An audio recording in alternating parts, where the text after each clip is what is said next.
We're going to quickly go through the patio, the back work area, and the garage to show you some highlights of what we have. We've got a picnic table that my father built, very sturdy, and he did a good job. We don't eat on it much, but it sure is nice when Freddie the freeloader sits up here.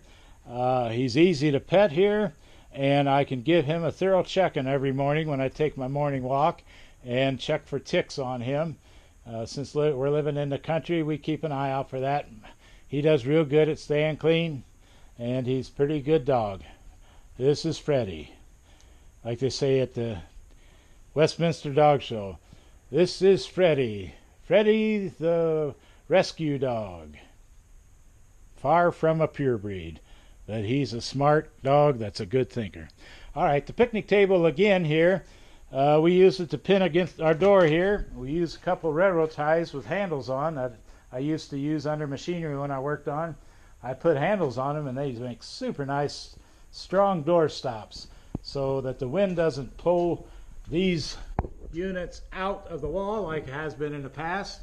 It blocks it both ways with the picnic table and the door stop. The same with the other door on the generator and a little larger door stop that works nice with a handle on. So the patio doors are a nice feature. We got a lot of people once in a while, and they come in and out, and plenty of room and a nice breeze that comes through here from the garage door. Our little work area here, the cabinets are an excellent idea to keep things out of sight. Our mow right by display that we put up. This is for farmers here. I keep track of, since we moved here with this dry erase board, of the year 2016, 2017, 2018 events. You'll see, like in the fall, when do we fertilize? October 12th, 16, October 10th and 17. This October, I'll put that down. When did the corn pop up? Corn popped up 5/9, May 9th, April 28th that year, and May the 10th this year. So I do everything like the beans. Rip the ends open, feel their ends, spray, plant, other farmers plant, beans pop up, fertilizer spray, harvest, bushels per acre and price. I do that with all the crops, corn, beans, wheat, and second crop beans. I used to keep track of taxes, but it seems like instead of them being the public servants, I'm the servant to them. And I got so mad I'm not going to keep track of taxes, because every time you look at it you get madder and madder. Other notes on here, wasp spray, spray the eaves, light fixtures, 6/1, 7/15, 8/30, Japanese beetles, June 15th to 8/15, prune, February, March, apple, cherries, grapes, first spray, May 24th on the leaves, had holes on. Here's where I keep tallies of the rain by month, 2016, 2017, 2018 so far, and down here I mark the actual days in a month. April 3rd we had 2.3, April 16th we had 1.5, April 19th we had 5 inches or 0.5 of snow. Up here I keep track of the latest snow in a year. April 19th we had snow, 4/29/18 we had a frost. And here I noted a frost on the corn. It came out okay. The beans I wasn't sure of, but they came out okay too on a little bit heavier frost. But you can see how I keep track of the rain month by month, day by day.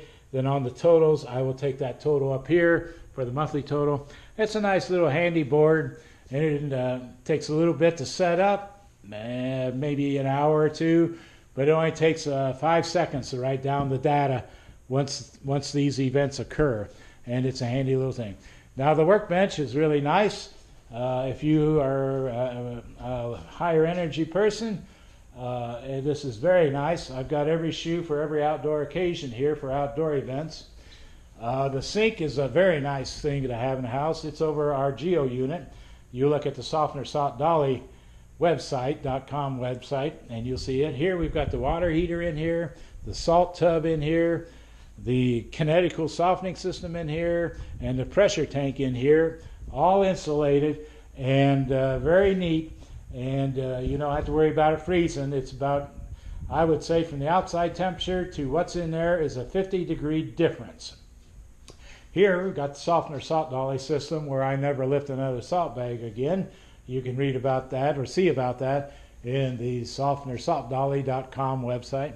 Here is a nice thing, just like the door stops on the outside. I've got a little connection here that keeps the breeze from blowing the door shut. Over here, I just have a bungee cord connected up to each other that holds that door and keeps it from blowing away. Go into our garage now. It's 24 feet wide, a nice sized garage. I don't know what the depth is, maybe 30 feet, but there's plenty of room here.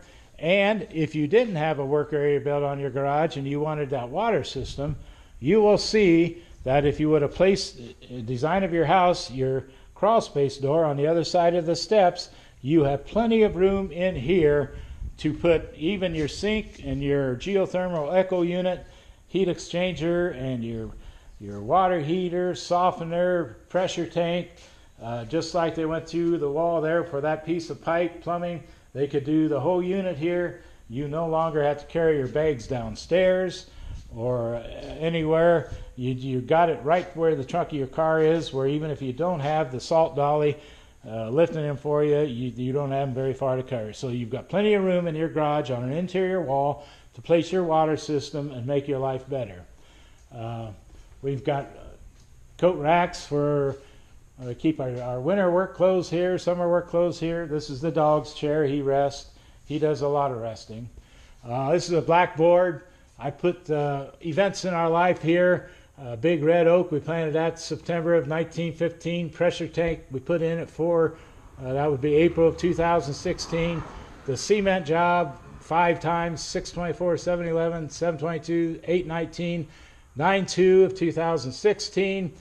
Annually, 4/1, change the furnace filter, 4/1, turn on the outside faucets, October 1, turn off the outside faucets and drain, change the flag, keep track of how many salt bags we use, Buckeyes football scores, just a nice little blackboard. Plenty of cupboard and storage space in the garage, very nice. This is something funny, you'll get a kick out of it. It's called the Perfect Man. My dad had this 50 years ago in a garage. Now, there is a man who never drinks, nor smokes, nor chews, nor swears. He never gambles, never flirts, and shuns all sinful snares. He's paralyzed. There is a man who never does anything that is not right. His wife can tell just where he is at morning, noon, and night. He's dead. And my brother thought I always got away with stuff, so he wrote on the bottom of this when we were kids, "It's Tom Carter alive." So it's a nice little funny thing. I kind of like to keep it around. Here's something that's nice. My dad invented this. It's a softener salt tub. It's got a board across the top with holes in it and slots back here, and another board about right here with the same holes and slots, and I'm holding it up. And you put every tool that we need here: shovel, yard rake, garden rake, a little puller, lawn rake, another little stabber puller, snow shovels, a hose, you name it, pruners and trimmers. But that little tub there sure makes your walls clean as far as leaning them up against the walls and everything, so that's a nice idea. Over here we got 2x3 plastic trim boards, and what the future use of them is, if you look up here at these ceilings, you'll see cracks forming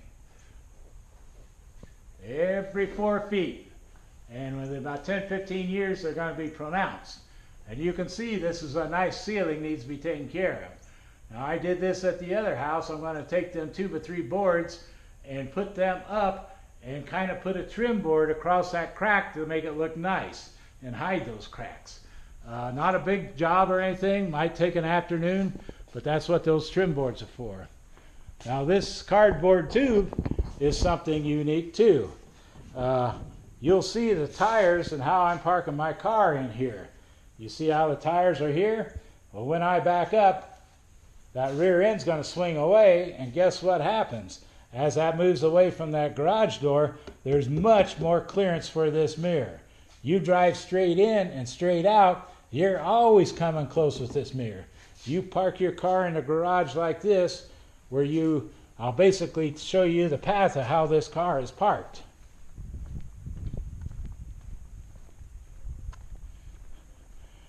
That white car comes in from this side, and it pulls over here, and I aim for that cardboard tube. I try to hit it, but for months I have not been able to hit it. I must come close to it, but when you pull in here, then you kind of turn away out like that. Then when you back out, you're going to back away from that wall here on your garage door, and you're always, I'd say, at least 1.5 feet, 2 feet away without even trying of your mirror clearing that.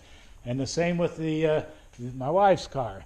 She will pull it in from this side over here and angle it in here. Just everybody else pulls them straight in.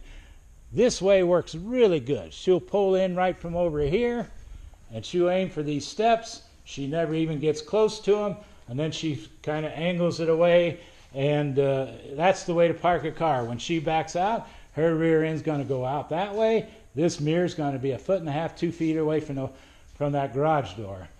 The other nice thing about parking like this is usually there's plenty of door clearance here in the middle. You can open up your door. You can be careless and thoughtless sometime and not hit the other car because you've angled away from each other in the front here. Both of these doors have plenty of clearance.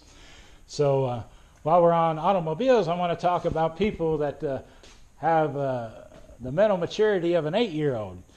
Public sector officers had to make a law that people got over instead of dusting them. There's just people that just don't have the mental development or the courtesy to figure this out, so they had to make a law. That's why we have so many regulations. We got people doing stupid things and crooked things, and they make laws. I know in Indiana they made a law where you have to give a bicycle 6 feet or so. Really made a person I know super mad. I don't know what's wrong with her, but I says, well, that guy might have a family, and you're going to dust him? And I don't know. It's just some people are weird. But move over, just like mowing the yard here. Some people wave and move over, just excellent thinkers. Others will just go right by and dust you right on the edge of the road. You can see 1/4 mile each way. It's about like getting on an entrance ramp. You'll have some people where there won't be a car in a 1/2 mile anywhere, and you want to merge onto the ramp, and they're right there, and they won't get in the other lane. So I guess the only thing you can do is, under your breath, say a few words, and just wait till they get out of your way, and then get away from them, because they're going to have an accident someday because they're not too bright. So that's about automobiles and moving over and parking. Other things in the garage is these steps we made. There used to be just one step that went into the house. We made 2 steps here. Used plenty of deck screws to make sure there's no squeaks on anything. We put indoor-outdoor carpeting on it. And it looks really nice. Same with our crawl space door going into the crawl space. That's really nice. It used to be real heavy 2x6s there. I put a 3/4 inch thick plywood, and we never step on this, but even if you were, it'll hold you in case you made a mistake. And then we put another step here. That used to be nothing there, just a big drop off down, and did this. They both came out nice looking and everything. Just some ideas on how the landing. We come out of here and we go out here most of the times. The only thing about indoor-outdoor carpeting is every piece of filt sticks to it. So we cut rubber runners material and formed them over it, and we took these off to show you how they were made, but we usually have a rubber runner, cut the size over them. That makes cleaning extremely easily, and you just sweep it off or take a rag and wipe it off. Here's something that's kind of nice and handy. I made an old snow shovel that was wore out. I just took some screws, attached it to a furniture dolly, and put a piece of carpet on it, and this is what we pull out to the trash on Friday mornings. Makes it much easier and much cheaper than buying whatever's on sale. So this is kind of the garage. Plenty of cupboard space in here.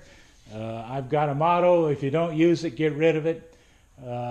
Sentimental things, you'll find that your sons and daughters, when you die, all they do is throw it in the trash anyway. So if you don't use it, get rid of it. I don't store anything in my attic. I don't store anything in my crawl space.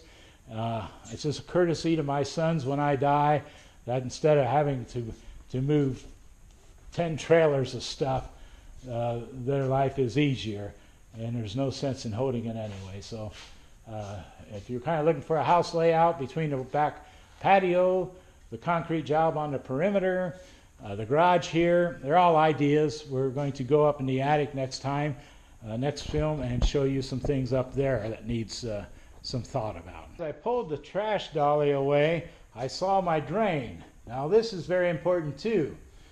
Since we moved in, we could open that door and go in the house, and for just a little bit we could smell something. And once you were in the house 5 seconds, you couldn't smell it anymore. But every time you went in, there's something here. What is it? And just enough you knew it was there. And some guests that come in could smell it, some didn't. We'd always ask after they got in, did you smell anything there? Some said yeah, some of them said no. But what it was this drain goes out to field tile. And we had a guest come, and he worked on field tiles. He says, plug that drain and see if that smell goes away. So we put a plug, a little $5 plug in there. It expands, crank it down, and it expands and seals, and that smell disappeared. Now we asked all kinds of professionals for months, heating people, plumbing people, everybody said, what do you think that's coming from? Nobody could figure that out. We had cardboard in the crawl space before we redid it. And we thought, well, maybe the cardboard was molding and coming up. So Dad had cardboard down there, about a half a trailer of it. And we took it out, and we thought, well, maybe that's it. But that wasn't it either. So our friend that told us about the field tile, and we plugged that, and the smell went away. So if you ever have a smell in your house that's mystifying and nobody can figure out what it is, go directly to that drain if you have one in the garage, and put a plug in it, seal it up. Now it's easy to take in and out if you want to wash your car, but plug it, and I will just about bet that you've just found what the source of that odor was. The ventilation in the house would draw it in through the doors just enough because of the ventilation, and it also did the same thing in the crawl space. The first time you went down a crawl space, you smelled it. So check out, if you have a smell problem, check out that drain in your garage. You see our garage door opener there. I put some white plastic trim up through the wire where it used to be just dangling there. Also on the wires coming down to the garage door openers on the side of the wall, I put plastic trim up and down here on each side, and it gave it a nice finished look. Another thing I just looked at and saw was, you look at these black bases on these lamps. You can see where the bees every year come and congregate there. And I'll show you around the back of the house. The bees and the wasps, I have to spray twice a year to keep them from hiding. I believe they see the dark spot and think that's a hole, and they congregate there. Now, what I would suggest is what I have on the back here. Up there, for some reason on the east eaves, they accumulate. And on my dry erase board, I write down 3 dates that I spray. And the middle of July is one of those dates, so I've got to spray in the next day or two there, just to prevent them. Now you see that light there with a white base. We never see bees or anything around here. I do believe those black bases from a distance, a wasp leaks, there's a hole there. And if you notice bees and wasps in the different wood frames, they'll try to buzz and get into those wood holes. So I believe the dark spot on those bases, on those lights out front, draw them in. And I would recommend, if you build a house, put a white base on those lights instead of dark, and it possibly may keep you from getting the wasp problems we have consistently every year around them black bases. Came out here, and I noticed that I didn't tell you about we used to have the generator wire, flexible 1 inch, 1 1/4 inch flexible conduit coming up over here and draping down. Didn't look too good at all. So I tried to figure out how to get it covered up, and this is plastic spouting.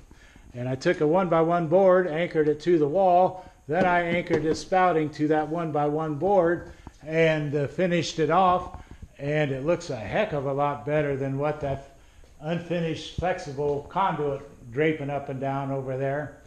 I used some excess pieces over here that was left over as a facing on this shelf. We put our screens up here, and a couple bolts anchor it there, and a couple bolts anchor it here, and a couple at the end. But you can see how that's spider webs there. You can see how firm it fits there and how nice of a finish that is. So some plastic spouting came in handy, and we got creative with it, and we finished off this wall real nice. I'd like to put some pictures up there, in fact.